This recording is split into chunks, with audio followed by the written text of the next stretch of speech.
सब शुरू करने से पहले एमएम एकेडमी ऐप को अगर आपने अब तक डाउनलोड नहीं किया है तो जल्द से जल्द कीजिए। यहाँ पर मेरे द्वारा बहुत सारे कोर्सेज लाए जा रहे हैं, हाईएस्ट क्वालिटी कंटेंट है। इंडियन पॉलिटी कंप्लीटली अवेलेबल है, India year book completely available है, एंशियंट हिस्ट्री कंप्लीटली अवेलेबल है, ज्योग्राफी कंप्लीटली अवेलेबल है, इकोनॉमी जो है वो चल रहा है, एथिक्स कंप्लीटली अवेलेबल है। मतलब जीएस 1 2 3 4 आपको सभी यहाँ पर आप एंजॉय कर सकते हो। और हाईएस्ट क्वालिटी कंटेंट है लोवेस्ट प्राइजेस में। लोवेस्ट प्राइजेस आप एक बार डेमो लेक्चर जो है वो जरूर देख सकते हो। डेमो लेक्चर देखिए, मतलब मैं हमेशा कहता हूँ कि पहले इस्तेमाल करो फिर विश्वास करो। तो इसलिए डाउनलोड जरूर कीजिए एमएम एकेडमी ऐप और वीडियोस को एंजॉय कीजिए।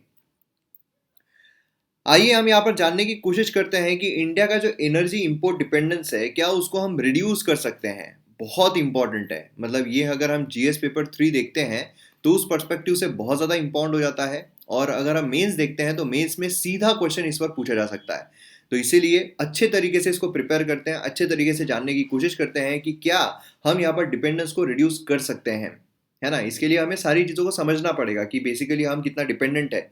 फिर हम जान पाएंगे कि हम डिपेंडेंस कम कर सकते हैं क्या। कोई भी अगर बच्चा है उसके पेरेंट्स का जो डिपेंडेंस है वो कम हो सकता है क्या, वो जानने के लिए हमें ये पता करना चाहिए कि सबसे पहले तो उसके पेरेंट पर कितना डिपेंडेंट है ना।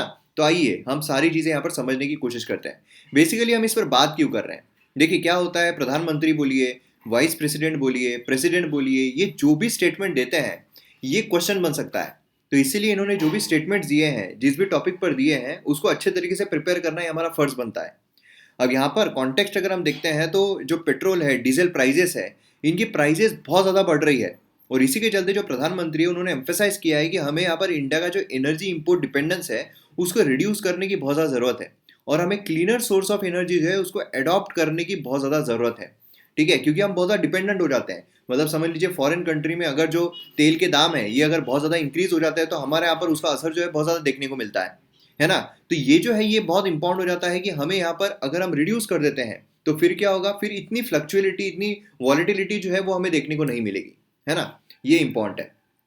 तो अब यहाँ पर अगर हम बात करते हैं कि रिड्यूस एनर्जी इंपोर्ट जो है, एनर्जी इंपोर्ट डिपेंडेंस, उसको रिड्यूस करने के लिए कि कुछ मेजर्स लिए गए हैं कि इधर हवा में तीर जो है वो मारा जा रहा है। तो ऐसा नहीं है। सरकार जो है, जो भी सरकार आई है, सभी सरकारों ने जो हमारा एनर्जी इंपोर्ट डिपेंडेंस है उसको रिड्यूस करने के लिए काफ़ी सारे मेजर्स जो है वो लिए हैं। जैसे मैंने आपको क्वेश्चन बताया था, मैं इसमें क्वेश्चन कैसा आ सकता है, despite various measures taken by the government to reduce the energy import dependence, still we are much dependent on energy imports. How can we reduce energy import dependence, ऐसा क्वेश्चन आपको आ सकता है। तो सबसे पहले तो हमें ये बताना पड़ेगा कि हाँ भैया गवर्नमेंट ने यहाँ पर मेजर्स लिए हैं। फिर उसके बाद हम बता सकते हैं कि हाँ और हमें क्या करने की जरूरत है। सबसे पहले अगर हम मेजर्स देखते हैं तो फ्यूल इफिशियंसी स्टैंडर्ड जो है वो गवर्नमेंट ने लाई। मतलब यहाँ पर क्या है कि फ्यूल इफिशियंसी स्टैंडर्ड जो है उसका फॉर्मुलेशन हमें यहाँ पर देखने को मिला पैसेंजर व्हीकल के लिए, है ना। ये सबसे पहला मेजर, मतलब अर्लीस्ट मेजर्स हमें देखने को मिलते हैं इस डायरेक्शन में। एम क्या था इसका, एम था कि यहाँ पर फ्यूल कंजम्पशन जो है उसको रिड्यूस किया जाए। फ्यूल कंजम्पशन क्या है कि अगर मेरी गाड़ी जो है वो ज़्यादा तेल पीती है तो फिर क्या होगा, फिर मैं बार बार जाके उसमें तेल डलवाऊंगा। मतलब क्या है कि मुझे रिक्वायरमेंट जो है तेल की बहुत ज़्यादा रहेगी, है ना। तो इसीलिए क्या है कि इसको रिड्यूस करना, इसको कम कर देना। सबसे पहली चीज़ तो यही है कि भैया गाड़ियाँ ऐसी लो जिसको तेल ही कम लगे। ठीक है, तो ये है कि मतलब फ्यूल कंजम्पशन जो है वही यहाँ पर रिड्यूस हो जाए, जिससे कि लेसर पोल्यूशन जो है वो भी हमको यहाँ पर देखने को मिले। दूसरा है हेवी ड्यूटी व्हीकल्स, है ना। मतलब नियरली 60% ऑफ द डीजल जो कंट्री में यूज होता है वो यहाँ पर हमें देखने को मिलता है। तो इससे क्या होगा, इससे हम सीधा यहाँ पर रिड्यूस कर देंगे, है ना। तो ये दूसरी चीज हमें देखने को मिलती है। देन नेक्स्ट अगर हम देखते हैं national electric mobility mission plan, मतलब यहाँ पर बेसिकली क्या है, ये NEMMP अगर हम देखते हैं, मतलब national electric mobility mission plan. इसमें क्या है, इलेक्ट्रिक एंड हाइब्रिड व्हीकल जो है इंडिया में उसको प्रमोट किया जा रहा है। कल हमने देखा था ना कि इलेक्ट्रिक व्हीकल जो है उनको यहाँ पर प्रमोट किया जा रहा है, जिससे क्या होगा कि हम यहाँ पर जो फ्यूल इफिशियंट व्हीकल्स है, जो फ्यूल डिपेंडेंट व्हीकल्स है, उनको हटाकर अगर हम इलेक्ट्रिक व्हीकल्स लेकर आ जाएंगे तो उसमें तेल डलवाने की जरूरत नहीं पड़ेगी, है ना। तो ये क्या होगा, ये बहुत अच्छे तरीके से काम करेगा। मतलब हाइब्रिड इलेक्ट्रिक व्हीकल्स अगर हम लेकर आते हैं तो फिर ये एक तो इफिशियंट भी रहेंगे और उसी के साथ साथ हमारी जो डिपेंडेंसी है फ्यूल पर वो भी यहाँ पर कम हो जाएगी। और ये एम करता है कि R&D जो है टेक्नोलॉजी में वो भी यहाँ पर प्रमोट की जा सके। बेटर टेक्नोलॉजी, जो बैटरी टेक्नोलॉजी है, पावर इलेक्ट्रॉनिक्स है, मोटर्स है ना, बैटरी मैनेजमेंट सिस्टम है, ये सारी चीज़ें अगर हम लेकर आते हैं तो अपने आप यहाँ पर जो फ्यूल पर डिपेंडेंसी है हमारी वो कम हो जाएगी। उसी के साथ साथ फेम स्कीम हमें देखने को मिलती है। फेम स्कीम क्या है कि अंडर NEMMP 2020 गवर्नमेंट ने faster adoption and manufacturing of hybrid and electric vehicles in India, मतलब फेम स्कीम जो है ये यहाँ पर लॉन्च की। क्यों लॉन्च की? जिससे कि यहाँ पर मैन्युफैक्चरिंग जो इलेक्ट्रिक और हाइब्रिड व्हीकल टेक्नोलॉजी का उसको प्रमोट किया जा सके, है ना। यूपीएससी में सीधा क्वेश्चन आया था कि फेम जो है वो किससे रिलेटेड है, प्रीलिम्स में सीधा क्वेश्चन आया था। तो ये किससे रिलेटेड है? हाइब्रिड व्हीकल जो है, electric and hybrid vehicle technology, उसके मैन्युफैक्चरिंग को प्रमोट किया जा सके। अब इसका हमें सेकेंड पार्ट जो है वो भी देखने को मिल रहा है। ये लार्जली इलेक्ट्रिक व्हीकल जो है उस पर फोकस कर रहा है ना। और फिर उसके बाद हमें अल्टरनेटिव फ्यूल जो है वो भी देखने को मिलता है। मतलब यहाँ पर अगर हम देखते हैं तो फ्यूल जो हम यूज़ कर रहे हैं, इसका अल्टरनेटिव अगर हम निकाल लेते हैं तो मतलब इंपोर्ट पर हमारी डिपेंडेंसी जो अपने आप कम हो जाएगी। अब इसका अल्टरनेटिव क्या है? जो बायो इथेनॉल है पेट्रोल में, वो यहाँ पर nearly 8% by volume under 2018 national policy of biofuels में किया गया, है ना। इससे क्या हो रहा है? मल्टीपल फ्यूल जो है ट्रांसपोर्ट सेक्टर में नेचुरल गैस को इंक्लूड करके वो यहाँ पर लाया जा रहा है। बायोगैस जो है मॉडिफाइड इंजन में, वो यहाँ पर इंपोर्ट डिपेंडेंसी हमारी कम कर सकता है। मतलब बेसिकली क्या है कि हम जो यहाँ पर नॉर्मल हमारा पेट्रोल डीजल का जो ऑयल मंगा रहे हैं, इसके अलावा अगर हम यहाँ पर कोई बनाकर दूसरा ऑयल उसमें इस्तेमाल कर सकते हैं तो वो तो सुने पे सुहागा रहेगा। उससे भी हमारी डिपेंडेंसी जो है वो कम हो जाएगी, है ना। तो ये सारे मेजर्स हमें देखने को मिलते हैं। अब सिग्निफिकेंस अगर हम देखते हैं इंपोर्ट डिपेंडेंसी, हम यहाँ पर बात कर रहे हैं कि हमें इंपोर्ट डिपेंडेंसी जो है वो कम करना है, इंपोर्ट डिपेंडेंसी कम कर रहा है। उसका सिग्निफिकेंस क्या रहेगा, उसका बेनिफिट क्या रहेगा, उससे क्या हमें अचीव होगा? कंज्यूमर जो है वो यहाँ पर पैसा सेव करेंगे, क्योंकि जो फ्यूल इफिशिएंट आईसी व्हीकल्स है ना, वो यहाँ पर हमें देखने को मिलेगी। कंज्यूमर जो यहाँ पर इलेक्ट्रिक व्हीकल पे शिफ्ट हो रहे हैं, वो यहाँ पर क्या करेंगे? लेस एनर्जी कंज्यूम करेंगे, है ना। इलेक्ट्रिसिटी जो है वो चीपर है कंपेयर टू पेट्रोल और डीजल, है ना। अब तो पेट्रोल तो सोने के भाव में बेचे जा रहे हैं, तो यहाँ पर क्या होगा? उससे काफ़ी ज़्यादा बेनिफिट जो है वो यहाँ पर मिल जाएगा, लोगों के पैसे जो है वो बच जाएंगे। अब यहाँ पर इकोनॉमिक पर्सपेक्टिव तो हमने देख ही लिया कि इकोनॉमिकली यहाँ पर काफ़ी ज़्यादा वायबल है, खासकर कंज्यूमर के पर्सपेक्टिव से, कि हम यहाँ पर अगर इलेक्ट्रिक में जाते हैं तो हमें तेल नहीं डलवाना पड़ेगा, तेल जो है ज़्यादा महंगा है, तो हमारे पैसे जो है वो अपने आप बच रहे हैं। उसी के साथ साथ यहाँ पर फॉसिल फ्यूल जो उसका इंपोर्ट हमारा रिड्यूस हो जाएगा। इससे जो करंट अकाउंट डेफिसिट है हमारा इंटरनेशनल ट्रेड में, वो कम हो जाएगा। क्या होता है कि अगर हम इंपोर्ट ज़्यादा कर रहे हैं, एक्सपोर्ट कम कर रहे हैं, तो उसमें हमारा करंट अकाउंट डेफिसिट हो जाता है, ठीक है। और करंट अकाउंट सरप्लस जो है वो कब होता है? जब हम एक्सपोर्ट ज़्यादा कर रहे हैं, इंपोर्ट कम कर रहे हैं, ये सारी चीज़ों का, ठीक है। तो अब जब हम यहाँ पर क्या करेंगे? हम यहाँ पर इंपोर्ट कम कर देंगे, तो अपने आप हमारा करंट अकाउंट डेफिसिट जो है वो क्या हो जाएगा? वो कम हो जाएगा, है ना। इससे ऑल ओवर इंडिया जो है उसको यहाँ पर फायदा मिलेगा। नेक्स्ट यहाँ पर क्या होगा कि हम एनर्जी सिक्योरिटी जो है वो यहाँ पर क्या कर सकते हैं? अचीव कर सकते हैं, है ना। क्योंकि जो फॉसिल फ्यूल होता है उसका मार्केट काफ़ी वॉलेटाइल होता है।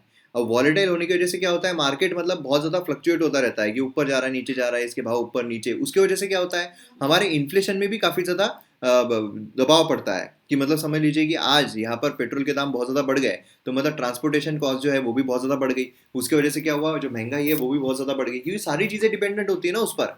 तो वो हम यहाँ पर कंट्रोल में कर सकते हैं। उसी के साथ साथ यहाँ पर अगर हम फॉसिल फ्यूल जो उसका यूज़ डिक्रीज कर देते हैं, तो ट्रांसपोर्टेशन सेक्टर में तो यहाँ पर इमिशन जो है ग्रीन हाउस गैसेस का, मतलब यहाँ पर बेसिकली अब तक हमने इकोनॉमिक पर्सपेक्टिव देखे थे, एक हमें यहाँ पर एनवायरमेंट पर्सपेक्टिव भी नजर आ रहा है कि क्लाइमेट चेंज जो है ग्रीन हाउस गैसेस को कम कर सकते हैं, जिससे कि हम क्लाइमेट चेंज जो है उससे फायदा कर सकते हैं। और पेरिस क्लाइमेट डील जो है उसमें यहाँ पर हमारा बेनिफिट जो है वो हो सकता है। तो ये सारे बेनिफिट सिग्निफिकेंस जो है, अगर हम इम्पोर्ट रिड्यूस कर देते हैं तो उसके सिग्निफिकेंस हमें देखने को मिलते हैं। तो ये भी बहुत इंपॉर्टेंट चीज़ है।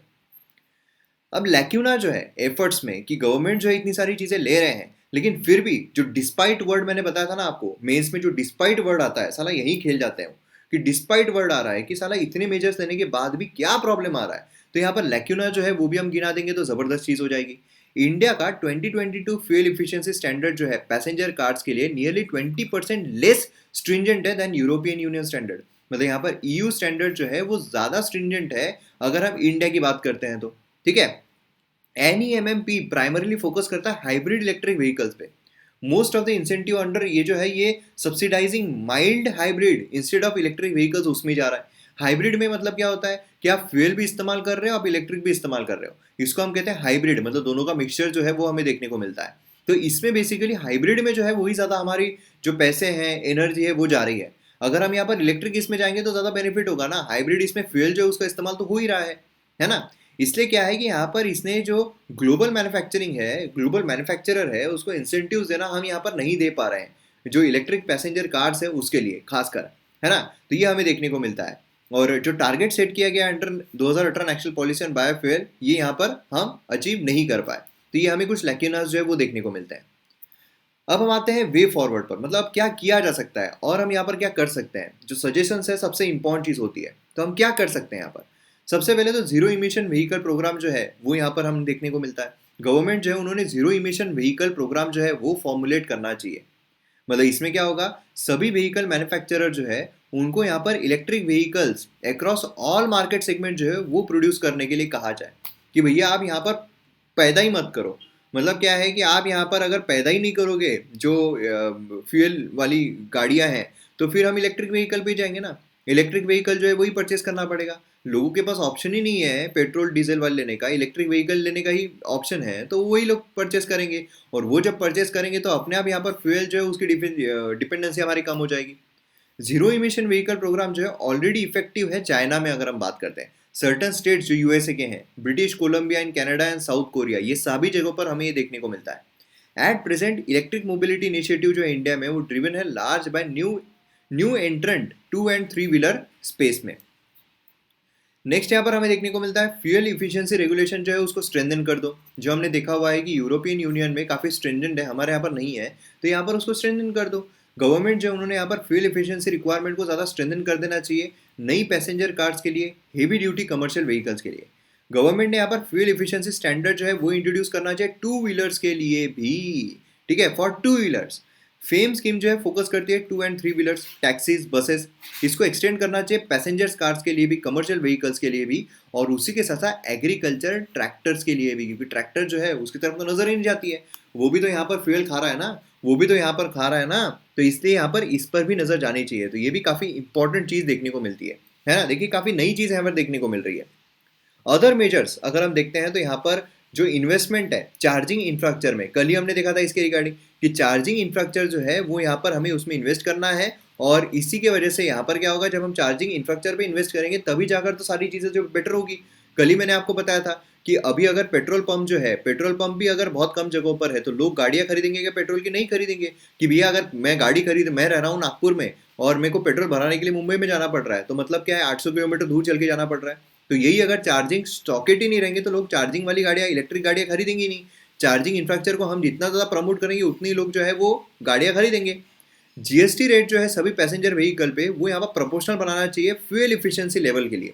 मतलब यहाँ पर जो भी फ्यूल इफिशिएंसी लेवल है, ठीक है, फ्यूल एफिशिएंसी जो भी लेवल है उसके बलबूते पर पैसेंजर व्हीकल जो है जीएसटी बनाना चाहिए। जो गाड़ियाँ जो है वो यहाँ पर ज़्यादा फ्यूल खा रही है उस पर ज़्यादा जीएसटी लगेगा, जो कम फ्यूल खाती है उसको कम जीएसटी लगेगा, है ना। और यहाँ पर जो एनर्जी सप्लाई है उसको डाइवर्सिफाई करने की बहुत ज़्यादा ज़रूरत है। तो ये सारी चीज़ें हमें यहाँ पर देखने को मिलती है, और ये अगर आप आंसर में लिखोगे तो ज़बरदस्त आपका आंसर जो है वो बन जाएगा।